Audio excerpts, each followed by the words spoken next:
Assalamualaikum warahmatullahi wabarakatuh. Selamat berjumpa lagi bersama saya pada kuliah hukum telematika.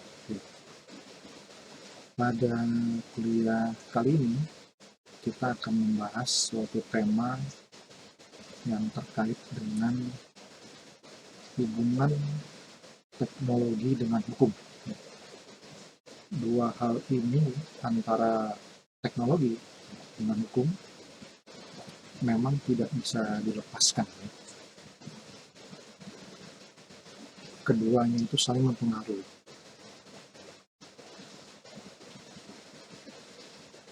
Nah, sebagaimana ada gium hukum ya, yang dikemukakan oleh Cicero ya, ribuan tahun yang lalu ya, bahwa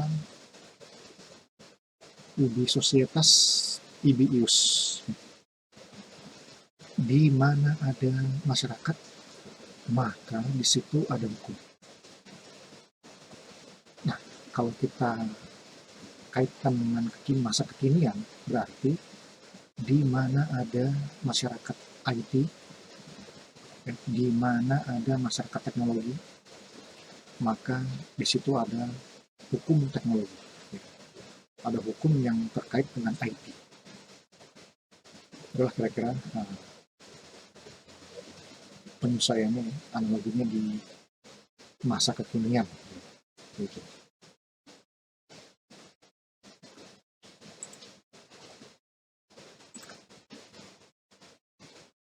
Nah, kalau kita berbicara mengenai hubungan antara teknologi dengan hukum, maka pada prinsipnya itu terdapat dua pendekatan. Yang pertama, pendekatan teori substantif. Yang kedua, pendekatan teori instrumental lah yang akan menjadi pisau bedah kita ya, di dalam menelaah tentang hubungan antara teknologi dengan hukum. Kita mulai dari teori instrumental. Teori instrumental. Ya. Menurut teori ini, instrumental, bahwa teknologi itu pada dasarnya, pada sejatinya itu adalah netral. Ya. Pada hakikatnya adalah netral. Tidak bersifat baik ataupun tidak bersifat buruk. Artinya, teknologi itu dikembangkan untuk memberikan choice, pilihan-pilihan dalam rangka memenuhi kebutuhan masyarakat. Nah, jadi teknologi itu netral. Fungsinya untuk ngasih pilihan-pilihan saja ya, kepada setiap orang. Gitu, mau menggunakan atau tidak, itu tergantung orangnya. Ya. Mau pakai cara manual yang lebih lama, ya, atau mau pakai cara cepat, dengan menggunakan teknologi, ya silakan. Silakan ke manusianya. Mau belanja secara offline ke toko retail, datang langsung ke tokonya, gitu. Misalnya datang ke Mangga 2 gitu ya, di situ ada toko retail dan kita beli secara manual di sana, ya. Atau kita mau belanja secara online, ternyata toko tersebut itu juga menyediakan fitur online yang bisa membeli secara online, bahkan bebas ongkos kirim, bebas ongkir. Nah, sehingga kita nggak perlu capek-capek datang ke tokonya, cukup klik order secara online. Nah, itu tergantung pilihannya di kita, ya.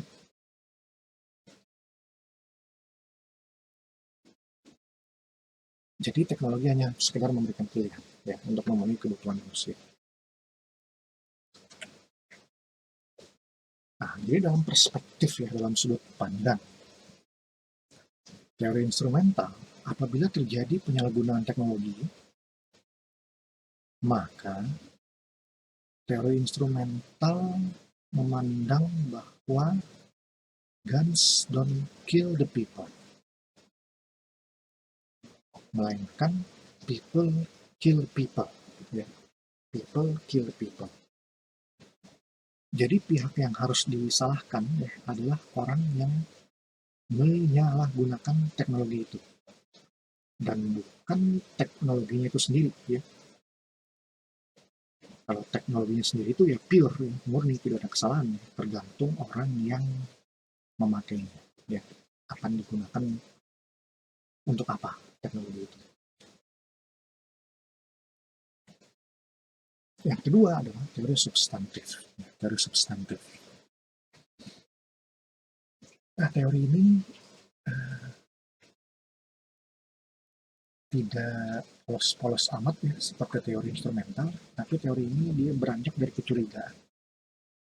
Dia ada kecurigaan ya, bahwa menurut teori ini teknologi itu sebenarnya tidak netral. Nah, ya, karena dalam teknologi itu melekat kepentingan dari subjek yang membuatnya. Dalam teknologi itu melekat kepentingan dari si kreatornya, ya, si penciptanya. Nah, jadi eh, si kreator memiliki tujuan apa membuat teknologi? Maka tujuannya itu melekat, ya, inherent di dalam teknologi yang diciptakan. Nah, sehingga teknologi sudah tidak netral lagi karena dipenuhi oleh motif atau tujuan dari si pencipta teknologi tersebut. Sebagai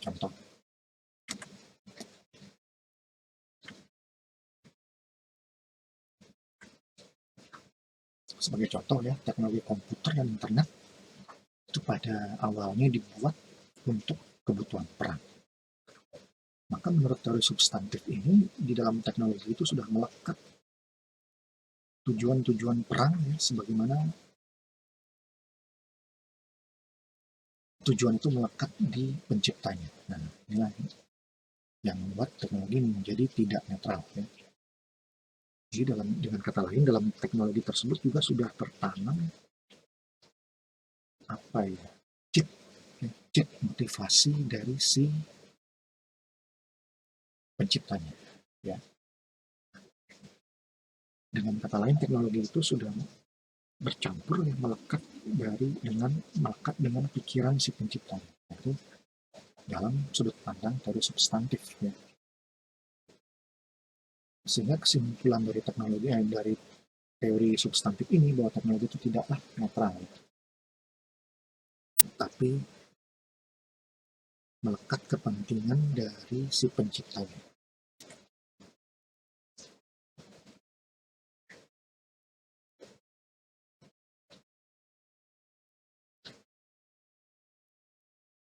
Nah, demikian ya.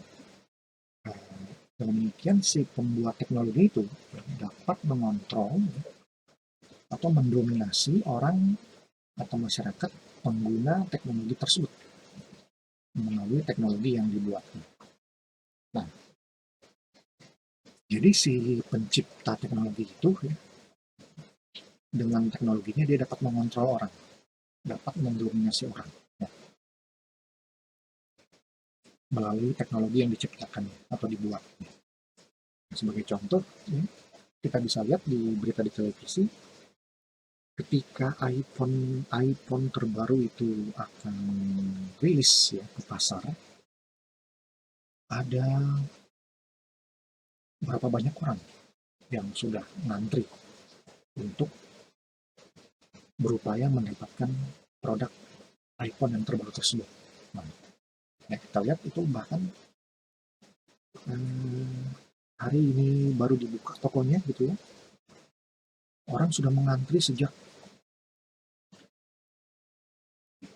sehari sebelum, bahkan 2 hari sebelum, bahkan ada yang tidur, yang nginep di dekat toko ini mendapatkan barang idaman. Nah, itu bagaimana kita lihat pembuat teknologi itu dapat mengontrol ya, atau mendominasi orang pengguna teknologi ya, seperti itu.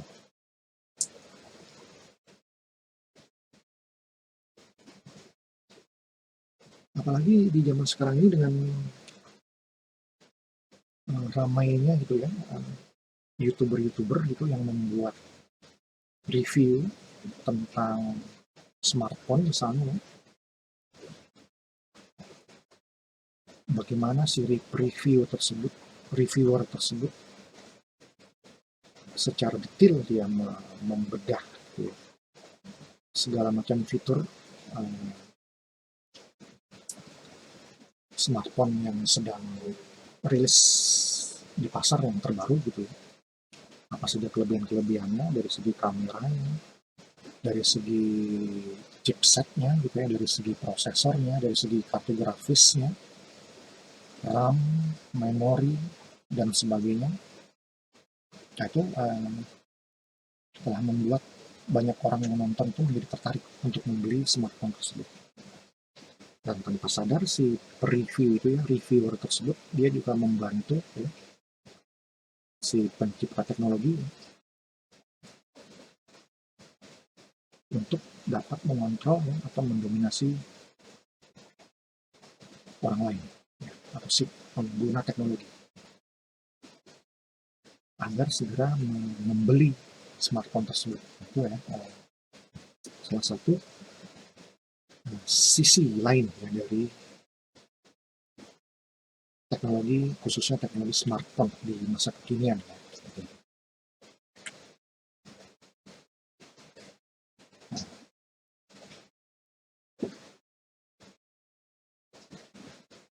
Dengan adanya teknologi yang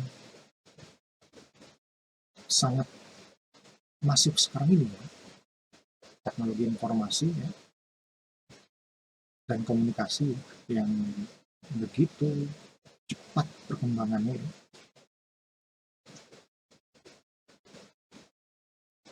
Seperti misalnya smartphone ya, yang dalam jarak waktu yang dekat itu muncul lagi yang lebih canggih lagi ya, muncul lagi yang lebih canggih lagi, terus begitu ya.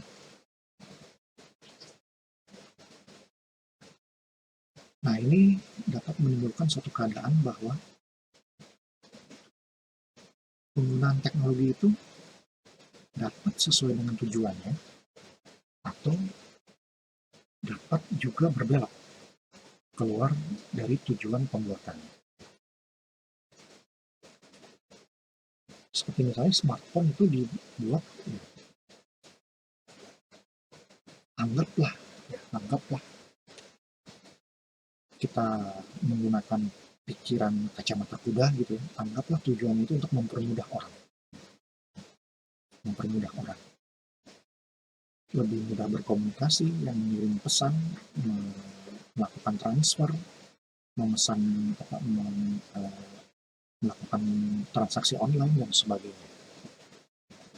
Tapi dengan masifnya teknologi smartphone saat ini, terus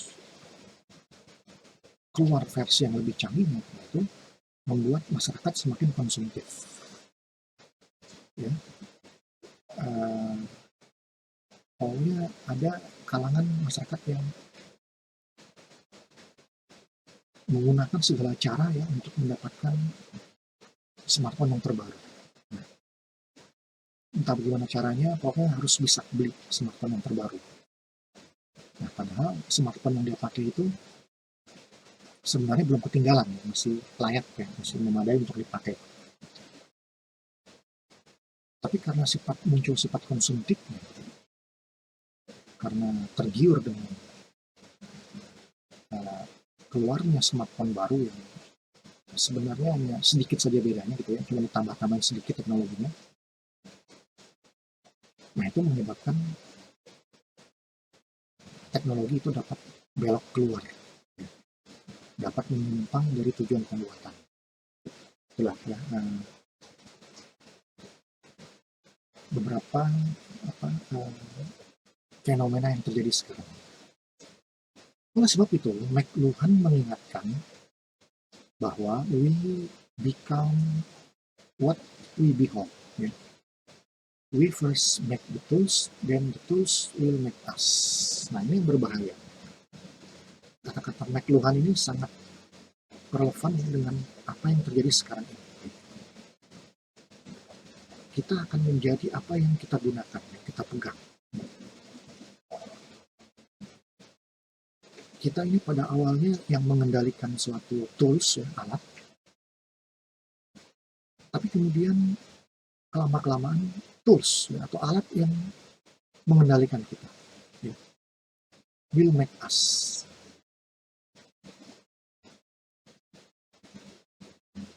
Ya, kita menggunakan smartphone misalnya, ya, seringkali, ya, atau katakanlah terkadang lah, kalau tidak mau dikatakan seringkali, itu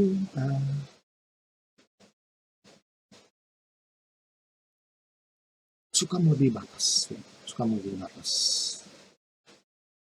Nah, ini menggunakan smartphone kadangkala itu di luar batas kewajaran, ya, atau edik, ya, kecanduan.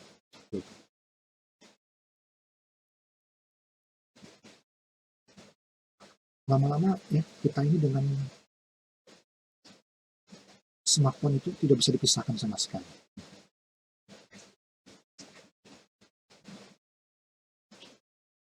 Smartphone itu ibaratnya itu tidak pernah lepas dari tangan, itu barang sedikit pun, gitu. Kemana-mana kita bawa, ya, sampai tidur gitu, ya, hanya berpisah pada saat tidur saja.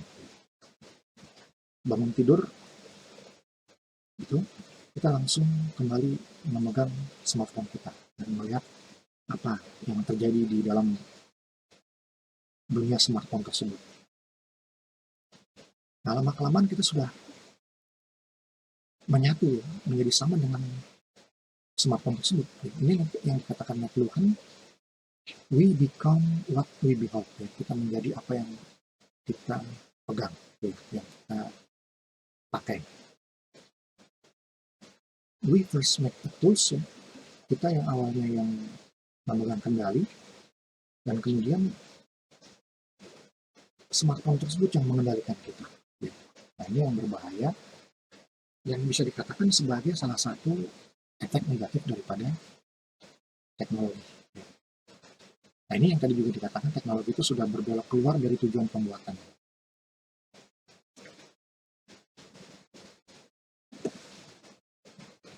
Baik, kita kembali ke pendekatan kedua teori tadi, ya, instrumental dan substantif. Pendekatan yang pertama yaitu teori instrumentalis, ini bersifat konservatif atau kaku, yakni menghendaki fenomena perkembangan teknologi cukup mengacu kepada atau memaksimalkan hukum yang telah ada saja agar terdapat kepastian hukum. Dengan kata lain, hukum yang ada dianggap telah cukup menyesuaikan dirinya dengan perkembangan teknologi yang ada. Nah, jadi bisa kita lihat, ya, teori instrumentalis ini konservatif.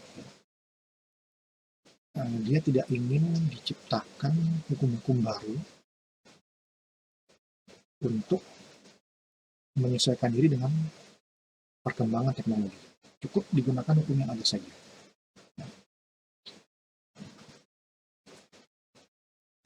Cukup digunakan hukum yang telah eksis, seperti itu. Hukum yang sudah ada itu dianggap bisa diterapkan, bisa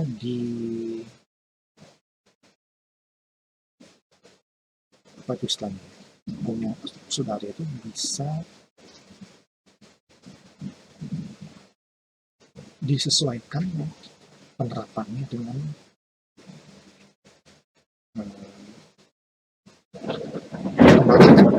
perkembangan teknologi.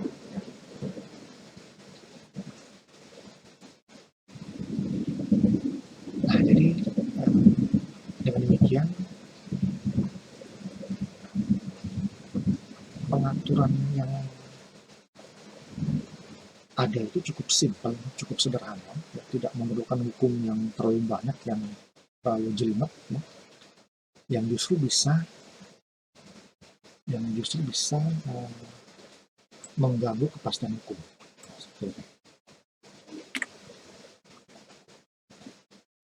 Nah, pertanyaannya, apakah mungkin pendapat dari teori instrumentalis ini bahwa hukum yang ada itu, hukum yang sudah eksis itu sudah cukup bisa diterapkan terhadap perkembangan teknologi yang ada? Seperti misalnya ada hukum pidana konvensional yang kita kenal dengan kitab undang-undang hukum pidana atau KUHP. Di dalam KUHP ini diatur mengenai pencurian. Nah, ketika KUHP ini diciptakan, waktu itu pencurian itu belum ada pencurian yang melibatkan dunia maya. Pencurian yang dibayangkan di dalam KUHP itu adalah pencurian secara fisik, secara fisik di dunia nyata. Nah, dalam perkembangannya, berkembang teknologi informasi dan komunikasi, sehingga kemudian muncul pencurian di dunia maya. Nah, apakah pengaturan pencurian seperti yang terdapat di dalam KUHP, gitu ya, di mana waktu itu belum dibayangkan pencurian secara online, bisa diterapkan terhadap pencurian yang dilakukan di dunia maya atau di internet? Maka bisa. Nah, kalau menurut teori instrumentalis itu bisa, ya, bisa, karena unsur-unsurnya sama, unsur-unsur pencuriannya sama, yaitu secara melawan hukum, mengambil barang milik orang lain yang bukan haknya. Itu unsurnya sama, sehingga mau kejadiannya di dunia nyata ataupun di dunia maya, maka itu tidak masalah, ya. Tidak masalah. Dengan perkataan lain, pasal pencurian di KUHP itu juga bisa diterapkan di dalam pencurian yang melibatkan penggunaan dunia maya. Nah, itu pendapat dari teori instrumentalis, ya. Jadi dia menginginkan kesederhanaan hukum, cukup memakai hukum yang ada saja, tidak perlu menciptakan hukum baru yang justru malah nanti semakin banyak hukumnya, semakin hyper regulasi, yang justru malah membingungkan penerapannya. Jadi cukup menggunakan hukum yang ada saja, tinggal disesuaikan dikit dalam penerapan. Itu pendekatan dari teori instrumentalis, ya. Nah, ini tadi yang saya ceritakan, ya, contohnya.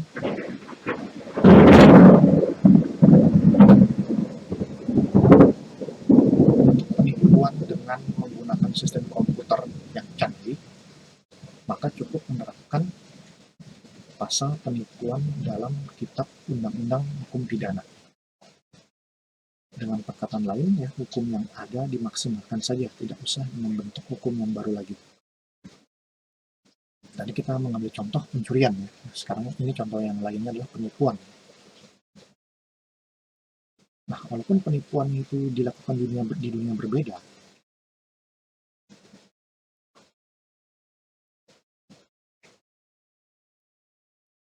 penipuan di dunia nyata, dan kemudian dalam perkembangan muncul teknologi yang memungkinkan penipuan di dunia maya, itu bukanlah persoalan, ya, karena unsur penipuannya itu tetap sama, ya, yaitu menggunakan tipu muslihat, ya, menggunakan tipu muslihat. Nah, sehingga walaupun pasal KUHP itu awalnya digunakan untuk kejahatan di dunia nyata, tapi karena unsur-unsurnya sama, maka tidak masalah, itu pasal tersebut juga bisa digunakan untuk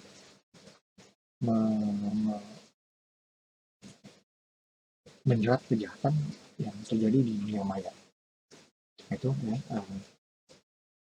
pandangan dari teori instrumentalisme. Silakan saudara nilai sendiri, ya, seperti Apa itu pandangan ini kalau kita kaitkan dengan masa sekarang?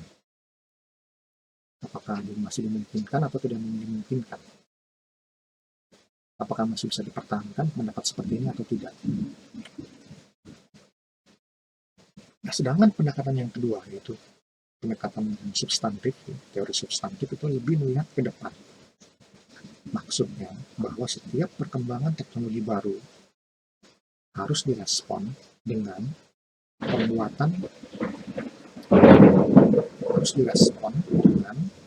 pembuatan kebijakan yang mengatur teknologi baru tersebut. Nah, jadi pendekatan yang kedua ini ya, teori substantif ini bertentangan dengan yang pertama tadi yang instrumental ya. Kalau yang kedua ini justru hukum itu harus berlari mengejar setiap perkembangan teknologi. Ya. Jadi hukum itu jangan diam, jangan mengandalkan hukum yang sudah ada saja, tapi juga harus terus menyesuaikan dengan perkembangan teknologi yang ada.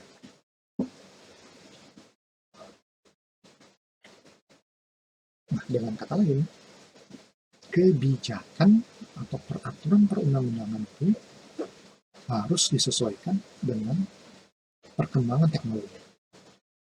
Dengan kata lain lagi, pembuat regulasi harus membentuk regulasi baru untuk melindungi kepentingan-kepentingan yang terkena dampak perkembangan teknologi. Nah, jadi bisa saja ya dengan pesatnya perkembangan teknologi sekarang ini, terutama teknologi informasi dan komunikasi, itu bisa saja aturan hukum yang ada itu menimbulkan celah, sehingga tidak bisa diterapkan terhadap peristiwa-peristiwa teknologi informasi dan komunikasi yang kekinian. Nah, sehingga itu harus ada bolong-bolongnya itu ya, celah-celah itu harus ditambal dengan menciptakan regulasi-regulasi baru yang bisa mengatur secara komprehensif peristiwa di dunia maya ya, atau di dunia cyber. Nah, pertanyaannya Indonesia mengarah kemana? Indonesia tampaknya lebih mengarah kepada pendekatan yang kedua ya, yaitu teori substantif ya, karena sekarang ini telah ada Undang-Undang Nomor 11 Tahun 2008 tentang informasi dan transaksi elektronik. Bahkan undang-undang ini sudah direvisi lebih lanjut ya, dengan Undang-Undang Nomor 19 Tahun 2016. Nah, berarti Indonesia bisa disimpulkan bahwa di Indonesia ini ya, perkembangan teknologi direspon dengan keluarnya undang-undang yang mengantisipasi perkembangan teknologi tersebut.